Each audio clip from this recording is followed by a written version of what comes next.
मरियम नवाज शरीफ एक ज़माने में कहा करती थी कि पाकिस्तान के अंदर इक़्तिदार का जो रास्ता है वो हमें मालूम है और इक़्तिदार के रास्ते तक कैसे पहुंचना है ये हमें पता है, बस थोड़ी सी पॉलिश करनी होती है और बंदा इक़्तिदार के ऊपर पहुंच जाता है। मगर सारी पॉलिशें करने के बाद 1.5 साल तक एक साल 2 महीने तक मुसलसल पॉलिश करने के बाद इन सबको घर का रास्ता दिखा दिया गया है, इक़्तिदार का रास्ता नहीं दिखाया गया है। और वो इस सूरत के अंदर के मियाँ नवाज शरीफ ने बड़ी जिद की, बड़ी मिन्नतें की, बड़े तरले किए, हाथ जोड़े, पाँव पकड़े और वो कहते रहे कि जी इसहाक डार को पाकिस्तान का निगरान वज़ीर आज़म बना दो, उसको इस सीट के ऊपर लेकर आ जाओ। मगर उनकी नहीं मानी गई है और जो हमारा निगरान वज़ीर आज़म है वो कोई और बन गया है, अनवारुल हक काकड़ बन गए हैं। और यही वजह है कि अब इन सब की बोलतियां बंद हो गई हैं। अब मरियम बीबी का कोई ट्वीट नहीं देखेंगे कि जी इक़्तिदार का रास्ता हमें मालूम है। अब शहबाज शरीफ का कोई ट्वीट नहीं देखेंगे कि जी गेम चेंजर हूं मैं। आप नवाज शरीफ को कोई ट्वीट नहीं देखेंगे कि जी हम पाकिस्तान की सबसे बड़ी सियासी पार्टी हैं। आप आसिफ अली जरदारी का कोई ट्वीट नहीं देखेंगे कि जी मैं सियासत की यूनिवर्सिटी हूँ और जो इसने भी सियासत सीखनी है वो मेरे पास आ जाए। इन सब की बोलतियां बंद हो गई हैं, इन सब की उम्मीदों के ऊपर पानी फिर गया है। और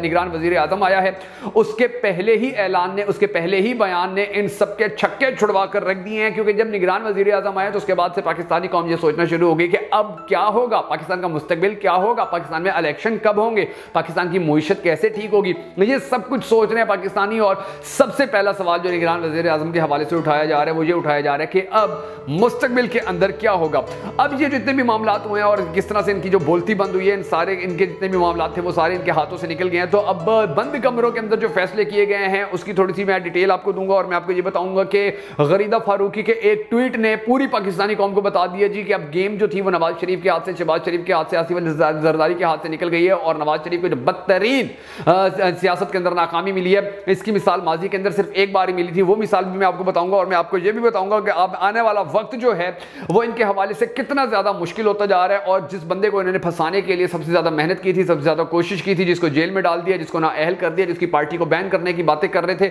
नया निगरान वजीर आजम उस पार्टी के लिए, उस शख्स के लिए कितनी बड़ी नेमत साबित होने जा रहा है। आज के इस वीडियो के अंदर ये तमाम तर तफसीलात मैं आपको बताऊंगा। मगर उससे पहले हम सबको अल्लाह तबारक व तआला के हुजूर दुआ करनी है कि हमारे पाक परवरदिगार हमारे हालात पे, हमारे मुल्क के ऊपर रहम फरमा, पाकिस्तान के हालात बेहतर कर, पाकिस्तान की मुश्किलात खत्म कर, पाकिस्तान का अगला वजीर आजम उस शख्स को बना के जिससे पाकिस्तानी कौम बड़ी ज्यादा मोहब्बत करती है और पाकिस्तानी कौम से वो भी बड़ी ज्यादा मोहब्बत करता है। अगर आप भी हम सबके साथ मिलकर इस दुआ में शामिल होना चाहें तो कमेंट सेक्शन के अंदर आमीन जरूर लिख दीजिएगा। मैं हूं शकील हैदर और आप देख रहे हैं आपका मोस्ट फेवरेट चैनल बगा फैक्ट्स। अब ये जो निगरान वजीर आजम आए हैं इनके हवाले से बड़ा ज़्यादा ये कहा जा रहा था कि इसका तो नाम ही सामने नहीं आया, यानी कि जब इनका नाम सामने आया है आप अंदाज़ा लगा लीजिए कि जो पाकिस्तान पीपल्स पार्टी है वो जेलानी का, यानी कि जो साबिक सफारतकार थे, जो यूसुफ रजा गेलानी के बड़े करीबी रिश्तेदार हैं, उनका नाम लेते रहे पीपल्स पार्टी वाले। और जो नवाज शरीफ थे वो इसहाक डार का नाम लेते रहे और मिन्नतें तरले करते रहे कि जी इस बंदे को अपनी निगरान वजीर आजम बना लो। इनके आपस के इख्तलाफात थे, दुबई के अंदर मुलाकातें करते रहे, लंदन के अंदर मुलाकातें करते रहे, सऊदी अरब के अंदर मुलाकातें करते रहे, कतर, कुवैत, हर जगह इन्होंने जाकर मुलाकातें की। क्योंकि पाकिस्तान के अंदर तो इनको पता था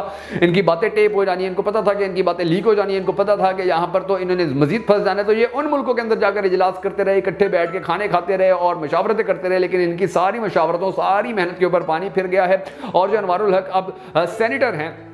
काकड़, उनको जो निगरान वजीर आजम बनाया गया है तो उस हालत के अंदर, उन हालात के अंदर आप अंदाजा लगाइए कि ये कितने मजबूर हो गए, ये कितने ज्यादा फंस गए हैं। मैं आपको जो गरीदा फारूकी है उसका ट्वीट भी सुनाऊंगा और ये किस तरह से पहले इसी यानी कि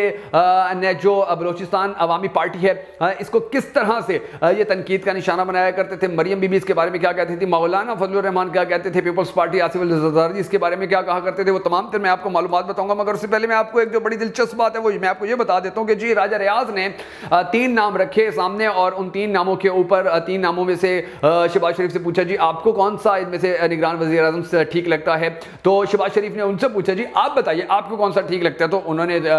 इनके ऊपर नाम, काकड़ साहब के नाम के ऊपर अपनी उंगली रख दी और वो ऐसी वजनी उंगली थी कि फिर शहबाज शरीफ की हिम्मत नहीं हुई, जुर्रत नहीं हुई कि वो उस नाम को रिजेक्ट कर सकते। क्योंकि उनको पता था कि ये खुद ही अख्तियारात दे चुके हैं आर्मी चीफ को, ये खुद ही अख्तियारात दे चुके हैं एस्टेब्लिशमेंट को कि जी जिसका भी नाम आपने सेलेक्ट करना है वो आप कर लीजिए, हमें आपके ऊपर मुकम्मल भरोसा है। लेकिन इनकी उम्मीदें ये थी कि अब एस्टेब्लिशमेंट हमेशा की तरह इनका साथ देगी, इनके साथ खड़ी होगी। लेकिन ऐसा नहीं हुआ और फिर अनवारुल हक काकड़ को जब वजीर आजम बनाया गया, निगरान वजीर आजम, तो शहबाज शरीफ इंतहाई खामोशी से उस कागज के ऊपर सिग्नेचर करके घर आ गए हैं। घर आके उनकी कमर में भी दर्द पड़ गया और अब वो परेशान है कि अब क्या किया जाए। वहां से नवाज शरीफ जो है, आपको उसकी प्लेटलेट्स के बारे में भी खबरें मिलेंगी कि जो उसकी प्लेटलेट्स फिर कम होना शुरू हो गया क्योंकि उनकी सारी उम्मीदों पर पानी फिर गया। अब ये जो तमाम तर मामला हुए हैं इसके अंदर जो गरीदा फारूकी हैं जिनको नून लीग का पेड सहाफी माना जाता है जिसके ऊपर सबसे ज्यादा इसी हवाले से तनकीद की जाती है कि जी वो शहबाज शरीफ के साथ जहाज़ों के अंदर सैरें करती है, नवाज शरीफ के साथ वो दूसरे मुल्कों की सैरें करती थी और मुश्किल